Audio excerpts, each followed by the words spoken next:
and K1's questionable. Go ahead.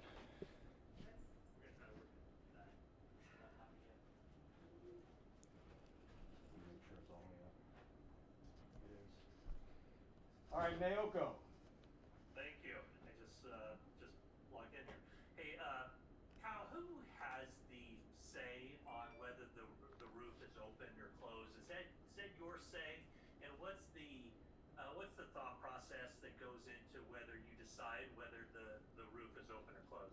I think it is because they keep asking me, um, and but I want to close the rest of the year. It's if you can have perfect elements, then I would like perfect elements. So and you do it to help the kicker. You do it to help the quarterback.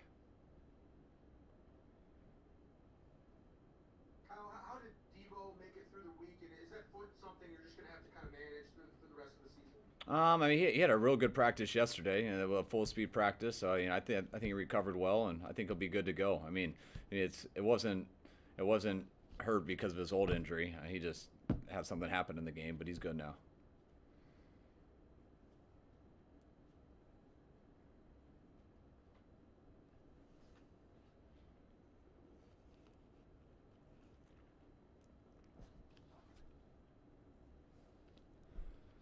Chris? We might be frozen. I think everybody looks frozen.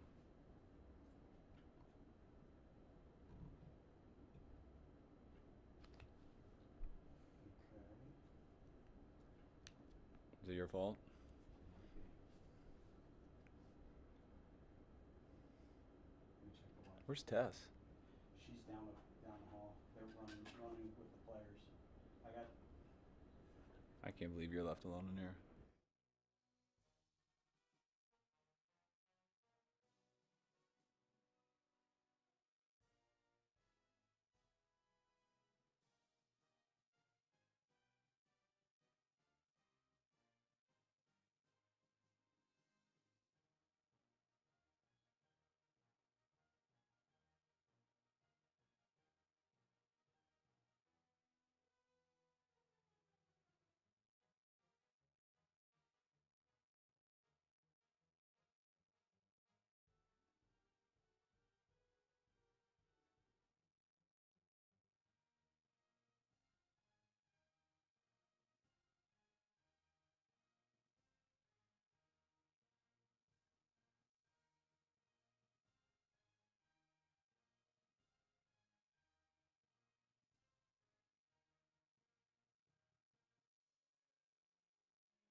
right people to come help.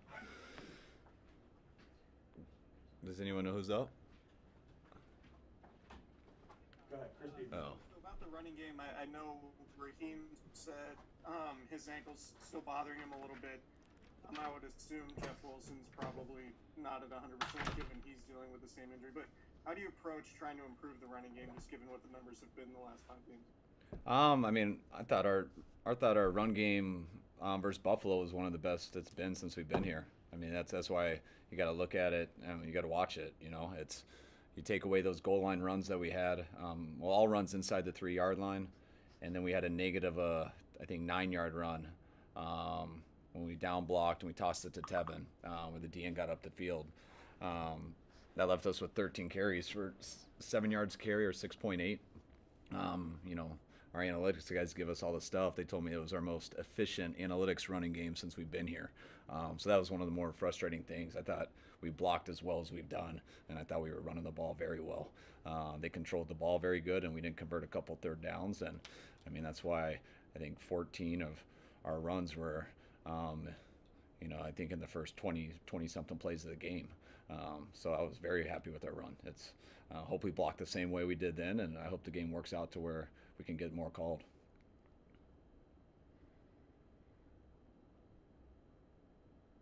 Hey, Kyle, Trent Williams has such a high standard, and there were a few games earlier in the season where it was like maybe he missed a block or he missed an assignment or something. Anyway, I haven't noticed that recently. Was some of that early in the season just getting familiarized with the offense, and is it accurate that he's kind of found his groove? Yeah, I like your hat, by the way, Longhorn. I don't know if you lost a bet or you're a true fan. Did you go there? You could get in. All right, never mind. You're muted. You can tell me later. No,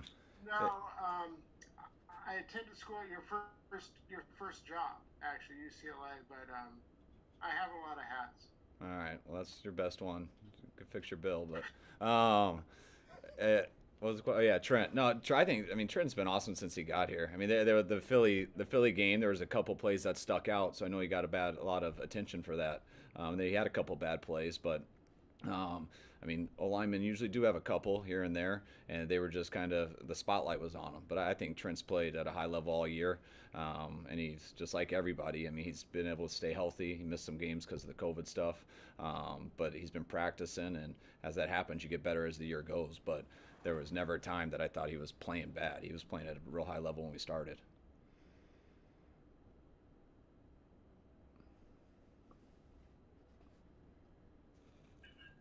Kyle, what's the most challenging part about facing this Washington front? And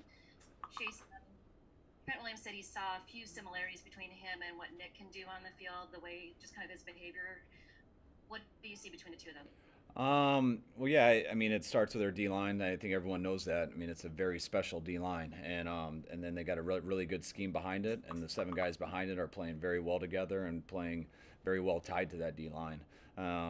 I agree with what Trent said. I mean, they come from the same school, and they got a very good D-line coach there, so you see a lot of good moves and stuff that they've always coached, but also 2 different types of players.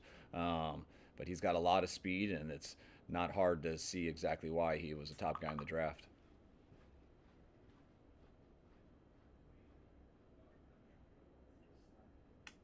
Hi, Kyle.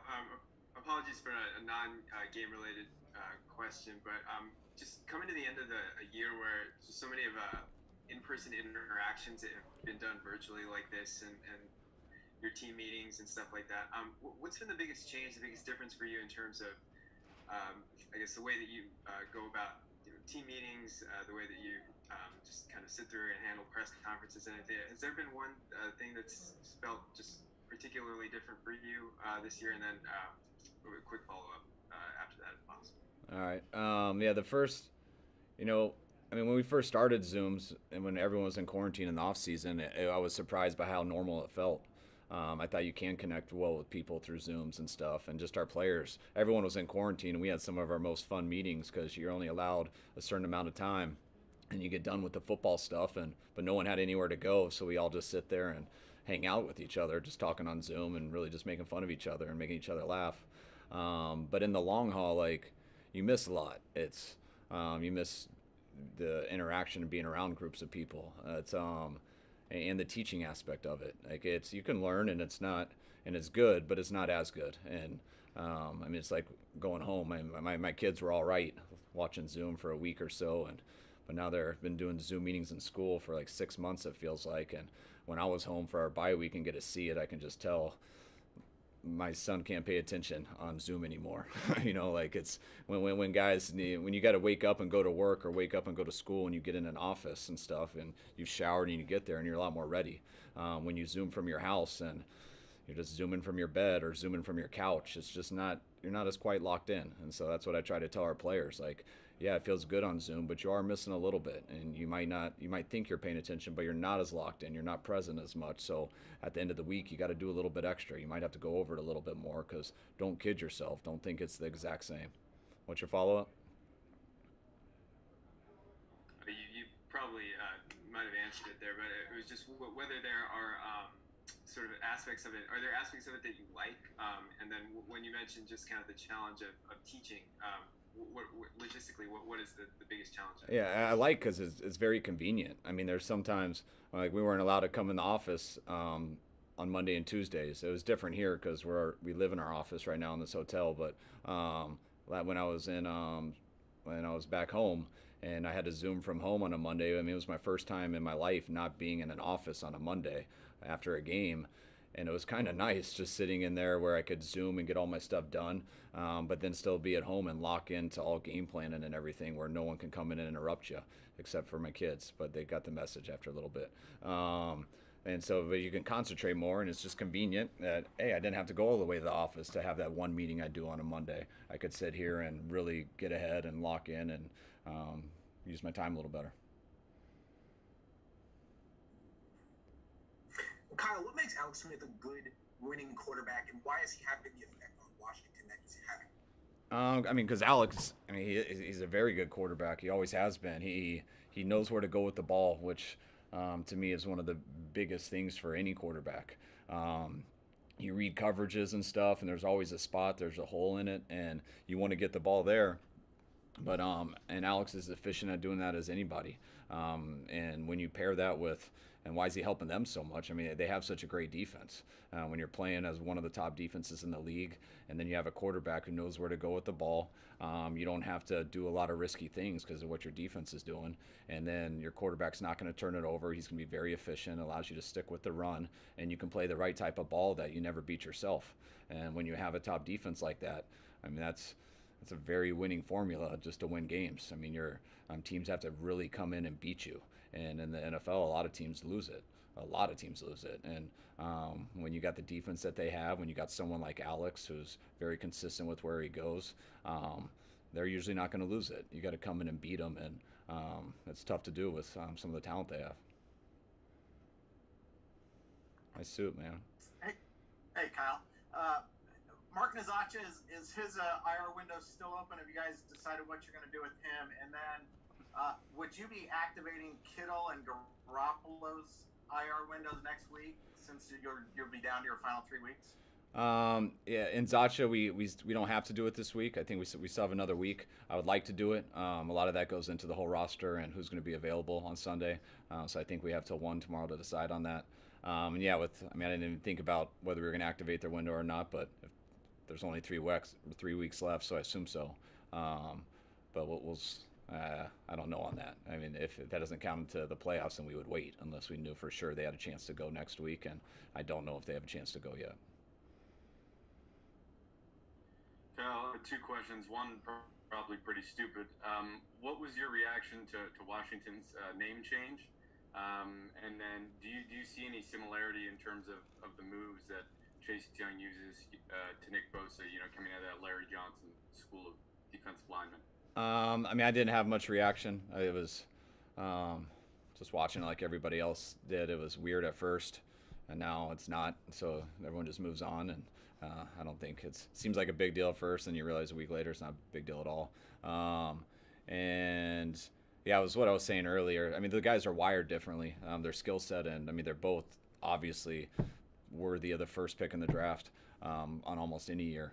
But they're wired and move a little bit differently. But yeah, you do see when you're coached by the same guy and a really good coach like he is, you can see some of the flashes of some of the same moves.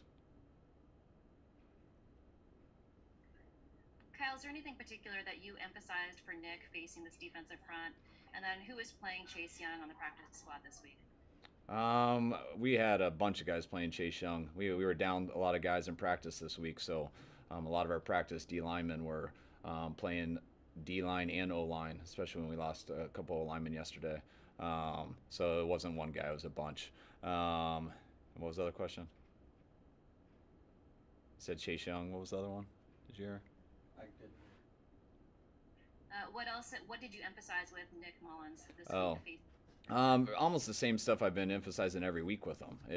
I mean, do what you're supposed to do in terms of what plays called. You read the coverage, you go to the right person.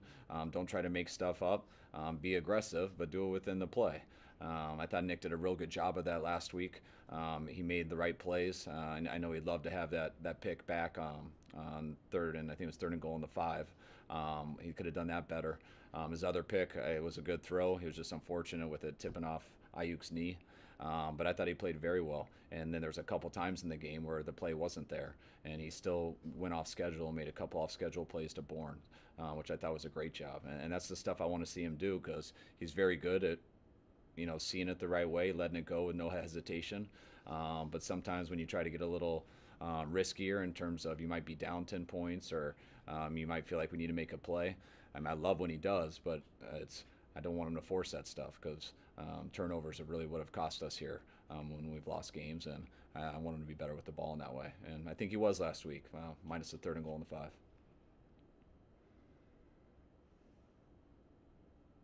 Hey Kyle, Eric Armstead is your Walter Payton Man of the Year nominee. What does he bring to the locker room and to the building in terms of being a positive influence in terms of community work and social justice issues? As far in the locker room, Eric doesn't. He's not the most outgoing talking guy. Like when you first come here, you don't think you're gonna know him like within a week. You got Eric's himself, and he's the same every day. And I think some people can interpret that the wrong way at first. But when I watching the guy the whole first year, some of the stuff he played through when I forget whether it was his thumb or not, but I think he shattered his thumb in the Washington game in the first quarter. We didn't even know about it till the game was over, and he had to go on IR because of it. So I've just seen the guy battle through so much stuff and be so tough for us, and the way he practices every day, the way he grinds. It's really hard for these big guys to go out there and practice at a level that we want them to. And Eric, who's been around a little bit, does it with no hesitation, and that to me is a leader by example. He shows up every week, and he does every job that we ask him to do. Out in the community, I don't get to see a lot of it, but I hear about it. I know Eric's involved in that stuff all the time.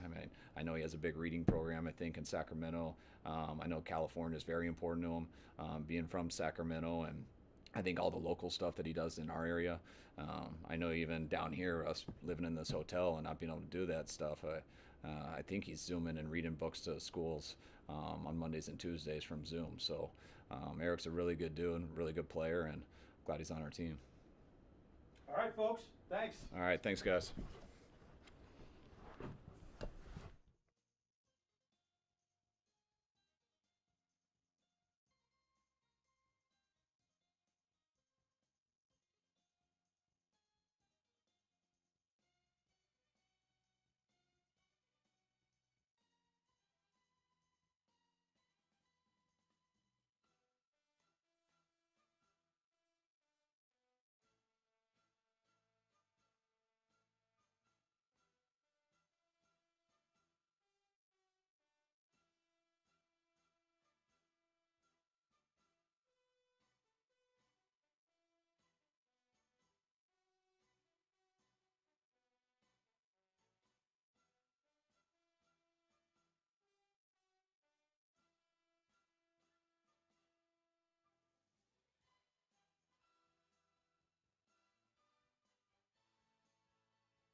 Brandon, as you've watched the Washington film, what has been something that you see as the challenge looking forward to this weekend's game? Just for us on the offense side of the ball, we're playing a defense that's been playing a whole team, pretty much a team that's playing really well right now. Have some good guys up front, some good guys in their secondary. So there's a strong defense. So just throughout the week, we're just looking on different ways that we can attack them and play a good game versus them.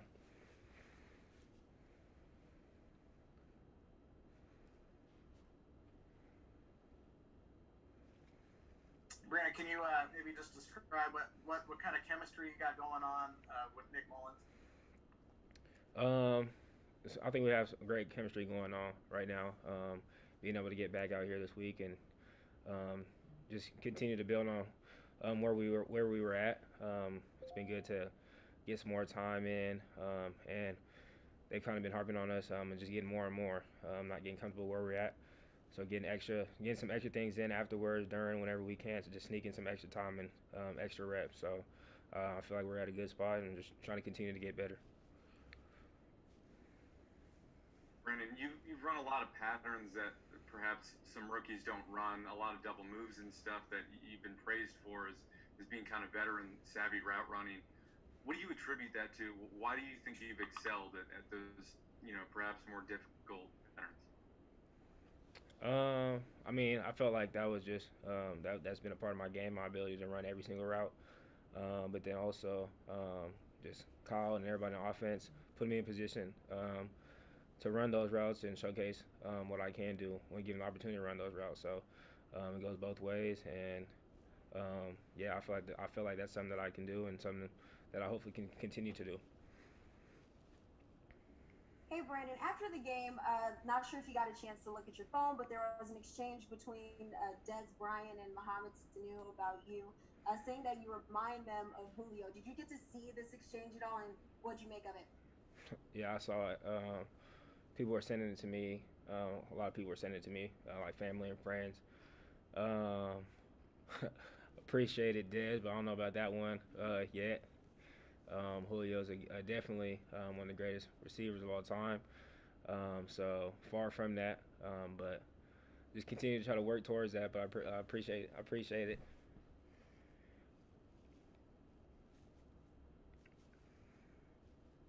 Brandon, it seemed like you were pretty frustrated Monday night after the loss, and you took blame for the drop. Do you feel like drops are your biggest room for improvement right now, or where have you been focusing on improving the most in your game? I mean, I feel like definitely last week that was an issue. A drop that led to 3 points on the other side and an interception. So definitely that's something that I've been thinking about this week, but definitely not anything that I've been worried about. Something that of course, that's just catching the football is my job, so that's something that I work on every single day anyways. But I would say the things I'm working on most right now in my game is just being comfortable, just seeing the defenses, and just being able to see defenses quicker than I have been. So I would say that's the number one thing for work right now, and just trying to run routes the way I do from the beginning of the game, from the first quarter up until the end, whether it's 2-minute drill, whatever the case may be, just having my routes look the same that they did from the first play to the last play.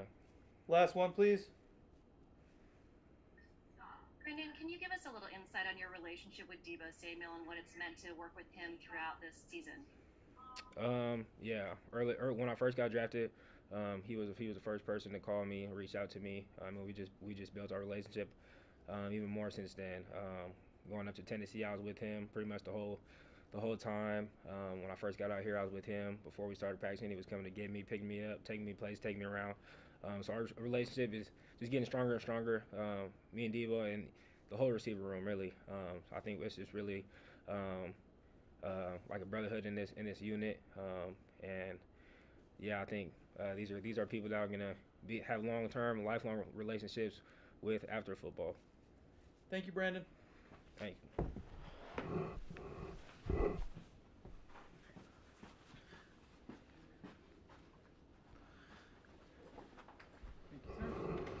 Appreciate it.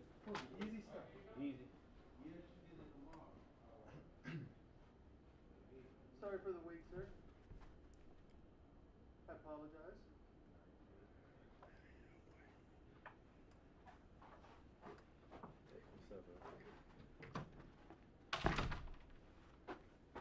just got to unmute when you're sitting.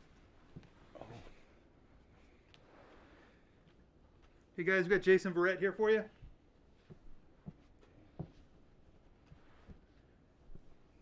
They froze. They froze. Oh, I see. No, she froze. She froze. There we Oh, go. there Hey, she goes. Jason. Hey, sorry you can't escape a health question, but you know you've been playing a lot of football this year. How does your body feel? And if it's feeling good, are you at all surprised or not?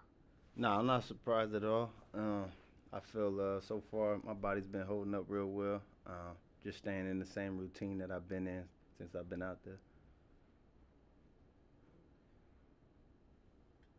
Jason, what makes Terry McLaurin so dynamic? What problems does he present? He gets real in and out his breaks quick. I think the rhythm that him and Alex Smith have picked up over the last few weeks has been good. Alex Smith is definitely a rhythm type quarterback, dink and dunk, take you what you can give him. So I feel that they've been productive over these last 5 weeks playing good ball on both sides of the field.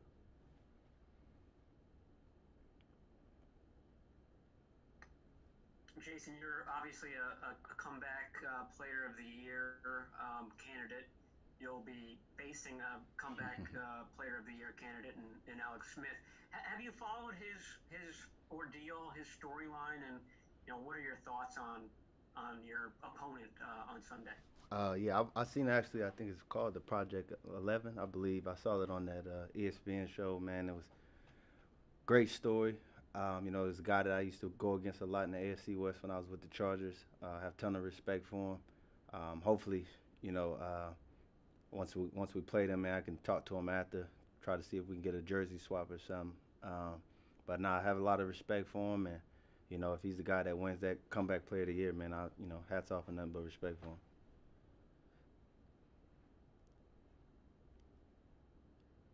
Jason, so a lot of your teammates have been very vocal on Twitter, using that hashtag and promoting you for the Pro Bowl. And I know you guys come up here a lot and you guys talk about yourself, but is there anybody else that you can think of, one of your teammates that you feel is very deserving also with their performance this season? Yeah, I would definitely say Fred Warner and Jimmy Ward. I think obviously we know what Fred has done, and he's been getting a lot of good recognition around the league from Aaron Rodgers and a ton of other players. But Jimmy Ward, I think, is another player that's kind of been under the radar. I don't think he even has a Twitter. But that's a guy that I got a lot of respect for. It's one of the most versatile safeties in the game. Can play in the box, can play free safety, and can cover like a corner. So that's a guy that I'm definitely pushing for to try to get his first Pro Bowl. Hey, Jason, have you had any discussions about returning to the 49ers next year? And I guess regardless of that, what are your feelings? I mean, is it kind of a place you'd like to call home? No, we haven't had any talks about that. Right now we're just focusing on finishing these last 4 games and trying to get into the playoffs. I have a ton of respect for the entire organization for, allowing me to come back, allowing me to be able to showcase the things that I could do, believing in me, and the whole 9 yards. But it's definitely a place that I will want to be. But we just got to see where things go when the season's over. 2 more, please.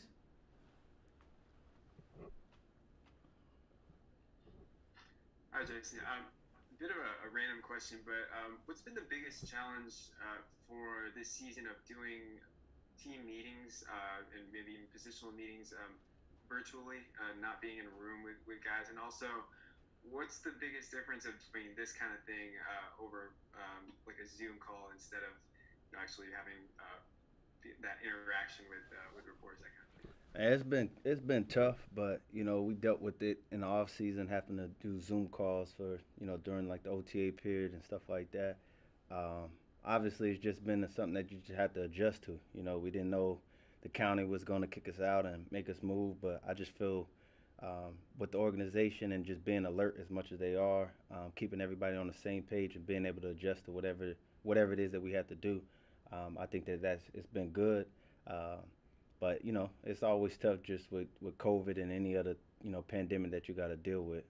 But just trying to be able to adjust and stick to football is pretty much the main thing everybody's focusing on. Last one, please. Jason, how much of a challenge does Logan Thomas present, and how do you approach tackling a guy that big? Yeah, it's definitely going to be a challenge for us. But, you just got to try to tackle his legs and get him down. Thank you, sir. Appreciate it.